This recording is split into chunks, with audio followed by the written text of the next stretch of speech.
Hi guys, এই যে প্রসাদ খাচ্ছি, জলপে শুতে যাবো। এখানে প্রসাদ, আমার বাড়ি এখানে প্রসাদ খাচ্ছে। এই যে প্রসাদ নিচ্ছে।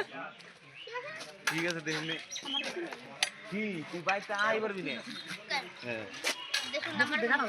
এই যে আমাদের কাশিরাম, এই যে আমাদের কাশিরাম ভাইরাল আমাদের প্রসাদ বিতরণ করতে আজকে। আমরা আজকে সেই শিবরাত্রির উপলক্ষে সারা দিন ব্যাপী আজকে খিচুড়ি প্রসাদ বিতরণ করতেছি।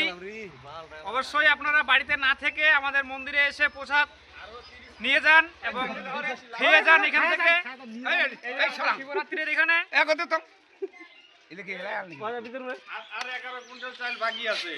ওই যে আমাদের ওই যে সকাল থেকে আমাদের দাদা, আপনি খিচুড়ি কত বানাইছেন? আজকে প্রায় খিচুড়ি আমরা রান্না করছিলাম 200 কেজি চালের। হ্যাঁ, তো মোটামুটি সকাল থেকে চলতেছে, মা বোনেরা আসছে, তো আবার সন্ধ্যা অবধি চলবে। এখন সময় কোটা হচ্ছে বলতে পারলাম না, অনুমানিক আমি 3টা আইডিয়া করছি।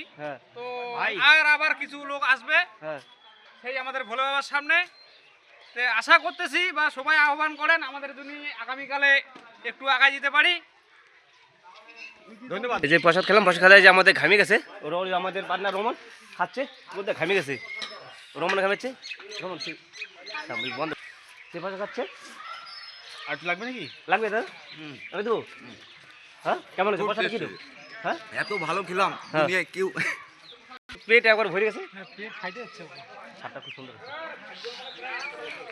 এই দাম প্রতিবারের জন্য এরকম হয়। এখন আমাদের যাবো আরো খাইতাম, অনেক দূর রাস্তা যাবো তো, তার জন্য একটু কম খাইলাম, অসুবিধা যাতে না হয়। দাদাকে তো সবাই চিনেন, আমি নতুন আসছি, নতুন ব্লগে আসবো যদি চান। যদি বন্ধুগণ, এই যে আমাদের বাজার, এখানে আমাদের জিজ্ঞাসা রয়েছে, এখানে চতুর্মাসে মেলা হবে। যে এই মেলাটা হয় ওই যে ওইখানে ওইদিকে মাঠে, আমাদের বাজার ওই দিকে পুরো হ্যান্ডসাম লাগতেছে সব দেখে। যেটা আমার ছেলে অনেক বড় হয়ে গেছে। খাওয়া দাওয়া করে আমার সেট করে বসে আছি। আমাদের পার্টনার একজন আসবে, ওর জন্য অপেক্ষা করতেছি। ওই যেখানে তার গাড়ি দাঁড়িয়ে আছে, পার্টনার আসলেই আমরা চলে যাবো। এখন আজকে প্রচুর রোদ উঠছে, রোদ আছে। ঠিক আছে গাইস, এখন আবার মেলা যায় দেখা হবে। আমরা সবাই যাবো এখন মেলার মধ্যে নাকি।